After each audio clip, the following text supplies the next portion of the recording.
بھائی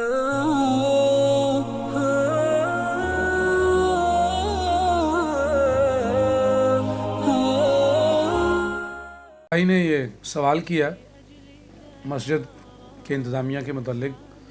ان میں سے ہیں وہ کہہ رہے ہیں کہ آگ یا ہیٹر کے سامنے نماز پڑھنے کا کیا حکم ہے، کیونکہ سردی ہے نا اور مسجدوں میں ہیٹر چلایا جاتا ہے اور ہیٹر عموماً وہ پیچھے رکھتے ہیں، وہ آگے یعنی سامنے ہوتا ہے نا، اور اس کے چہرہ سامنے ہوتا ہے بالکل. تو یہ تو آگ کو تو شبہ پیدا ہوتا ہے نا، کیونکہ آگ کو تو جو پارسی ہیں وہ آگ کی پوجا کرتے ہیں، مجوسی. تو ہم آگ کے سامنے سجدہ بھی کرتے ہیں اور رکوع بھی جاتے ہیں، تو یہ کیسا ہے؟ یہ سوال جو ہے نا شیخ جو ہے محمد بن صالح ابن العثیمین جو ہیں ان سے سوال ہوا، سعودیہ کے جو مفتی ہیں، ان کے مجموع فتاویٰ اور رسائل کے اندر موجود ہے، 12ویں جلد کے اندر 341 340 نمبر صفحے کے اندر. تو انہوں نے یہاں پہ قاعدہ ذکر کیا. انہوں نے کہا کہ یہ اہل علم کے ہاں قاعدہ معروف ہے، جو مکروہ چیز ہے، مکروہ چیز اس کو ضرورت جائز قرار دے دیتی ہے. مکروہ چیز کو ضرورت جائز قرار دے دیتی ہے، ٹھیک ہے جی. تو وہ کہتے ہیں یہ ضرورت ہے، لہٰذا انہوں نے پھر یہ فتویٰ دیا اس کے اوپر. اچھا، اب اس کے لیے کچھ دلائل جو ہے نا وہ سمجھنے بھی ضروری ہیں. شیخ نے بھی اسی طرح فتویٰ دیا ابن العثیمین رحمہ اللہ نے.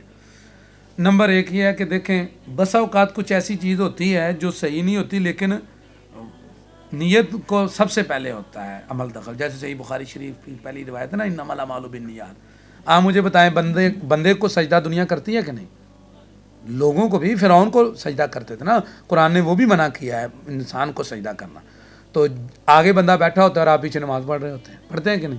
تو کبھی کسی نے سوال تو نہیں کیا. تو یہ جو بات ہے، کیونکہ پیچھے والے کی بھی نیت یہ نہیں ہے کہ میں اس کو سجدہ کر رہا ہوں. تو سب سے پہلی چیز ہے کہ نیت ہی ڈیفرنٹ ہے. اگرچہ جو ہے نا وہ جو اللہ کے ساتھ شریک بناتے ہیں وہ انسان کو بھی سجدہ کرتے ہیں، جبکہ یہاں پہ ایسا نہیں. اسی طرح آگ کے بھی پجاری ہیں تو بندوں کے بھی پجاری ہیں. تو آگے بندہ ہوتا ہے اور آپ پیچھے نماز پڑھ رہے ہوتے ہیں، اور بندہ بیٹھا ہوتا ہے، آپ پیچھے سجدہ بھی کرتے ہیں، اور اسے کیا بنا رہے ہوتے ہیں؟ سترا. کیونکہ آپ کی ضرورت ہے، ٹھیک ہے جی. اسی طرح اب آپ کی ضرورت ہے مسجد کے اندر کیا کرنا؟ ہیٹر اور آگ رکھنا نا. اچھا، ایک حدیث میں اس کی طرف اشارہ بھی ملتا ہے کہ وہ حدیث کیا ہے؟ صحیح مسلم شریف کے اندر ہے 904 نمبر میں. رسول اللہ صلی اللہ علیہ وسلم نے نماز پڑھائی، جب بعض روایتوں میں کسوف کا ذکر بھی ہے، تو چاند گرہن، سورج گرہن کی نماز کو کہتے ہیں. آپ نے جب نماز پڑھائی تو رسول اللہ صلی اللہ علیہ وسلم نماز کے اندر نا آگے چلے گئے. صحیح مسلم 904 نمبر، آگے گئے پھر پیچھے ہٹے جانا. تو صحابہ نے کہا یا رسول اللہ، آپ نماز میں ایک دفعہ آگے گئے پھر پیچھے بھی ہٹے. فرمایا میں آگے گیا تو میرے پاس جنت آئی تھی، تو جنت کے پھلوں میں سے میں نے چاہا پھل توڑ لوں، اور آپ نے یہ فرمایا. یہ جھوٹ نہیں ہے، یہ کوئی خواب نہیں ہے، یہ حقیقت ہے. آپ نے کہا اگر میں اس میں سے پھل گچھ ایک خوشہ توڑ لیتا، قیامت تک تم کھاتے رہتے، وہ کبھی ختم نہ ہوتا. اور فرمایا بعد میں جب جہنم آئی تو میں پیچھے ہٹا، کہیں وہ اس کے جو ہے نا وہ شرارے اور اس کے شعلے نہ مجھے میرے کپڑوں کو نہ پڑے. تو آئی نا آگ، تو سامنے آئی. اب رسول اللہ صلی اللہ علیہ وسلم کا تو یہ ارادہ نہیں تھا نا، تو وہ نماز پڑھ رہے تھے، تو وہاں پہ وہ کیا تھی؟ معرفت الہی تھی، اور آپ اللہ تعالیٰ کی نماز پڑھ رہے تھے پورے خشوع خضوع کے ساتھ، اور اللہ تعالیٰ ان ضرورت تھی، اللہ تعالیٰ آپ کو جنت جہنم دکھا رہے تھے، یہ ضرورت تھی، اس لیے آگ سامنے آ گئی. اب آپ کی ضرورت ہے کس چیز کی؟ ہیٹر کی.